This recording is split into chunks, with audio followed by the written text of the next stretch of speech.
হাইলাকান্দিতে মর্মান্তিক সড়ক দুর্ঘটনা, ট্রাকের ধাক্কায় প্রাণ গেল অটোরিকশা যাত্রীর, গুরুতর আহত আরো এক। হাইলাকান্দি জেলার বেসিক চৌরঙ্গি বাইপাস সংলগ্ন নারায়ণপুর প্রথম খণ্ড এলাকায় শনিবার সকালে এক মর্মান্তিক সড়ক দুর্ঘটনায় প্রাণ হারালেন এক যুবক। একই ঘটনায় গুরুতর আহত হয়েছেন আরো একজন। পুলিশ ও স্থানীয় সূত্রে জানা যায়, আলকাপুর চতুর্থ খণ্ড এলাকার বাসিন্দা হোসেন আহমেদের 32 বছর বয়সী ছেলে আবু সুফিয়ান লস্কর একটি অটোরিকশা করে যাওয়ার সময় সকাল প্রায় 10টার দিকে একটি দ্রুতগতির ট্রাক নিয়ন্ত্রণ হারিয়ে অটোরিকশাটিকে সজোরে ধাক্কা দেয়। সংঘর্ষের তীব্রতায় অটোরিকশাটি দুমড়ে মুচড়ে যায় এবং ঘটনাস্থলে আবু সুফিয়ান লস্করের মর্মান্তিক মৃত্যু হয়। দুর্ঘটনায় অটোরিকশায় থাকা আরো এক যাত্রী গুরুতর আহত হন। খবর পেয়ে হাইলাকান্দি থানার পুলিশ দ্রুত ঘটনাস্থলে পৌঁছে আহত ব্যক্তিকে উদ্ধার করে চিকিৎসার জন্য হাসপাতালে পাঠায়। পরে নিহতের মরদেহ উদ্ধার করে ময়নাতদন্তের জন্য হাইলাকান্দি সিভিল হাসপাতালের মর্গে পাঠানো হয়। দুর্ঘটনার পর ট্রাক ও তার চালককে পুলিশ হেফাজতে নিয়েছে। কি কারণে এই দুর্ঘটনা ঘটেছে তা খতিয়ে দেখতে তদন্ত শুরু করেছে পুলিশ। মর্মান্তিক দুর্ঘটনা নিহতের পরিবারের শোকের ছায়া নেমে এসেছে।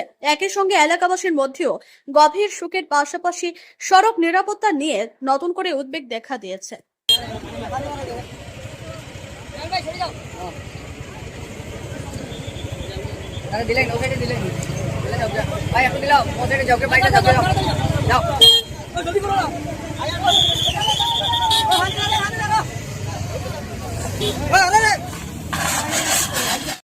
কেন আমরা বেশি বাইপাস খুব মর্মান্তিক একটা অ্যাক্সিডেন্ট হয়েছে। এছাড়া একটা গাড়ি, এছাড় নম্বর একটা গাড়ি, আমরা একটা বগো অটো গাড়ি দিয়ে খুব মর্মান্তিক মানুষ জায়গা স্পটেড হয়েছে। আগলাপুরের শোনা গেছে যে আগলাপুর হাফনাপুর একটা ছেলে হুসেন আহমেদ নাম, জায়গা স্পটেড হয়ে গেছে।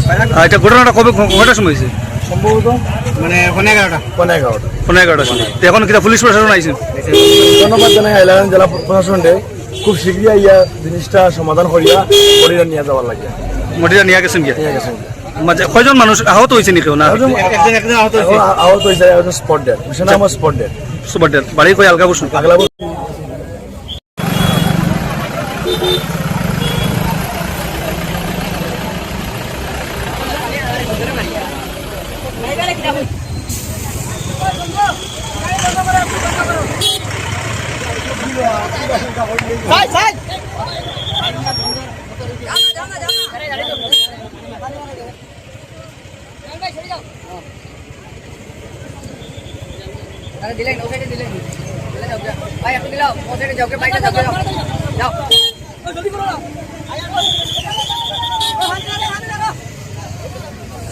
Ayo,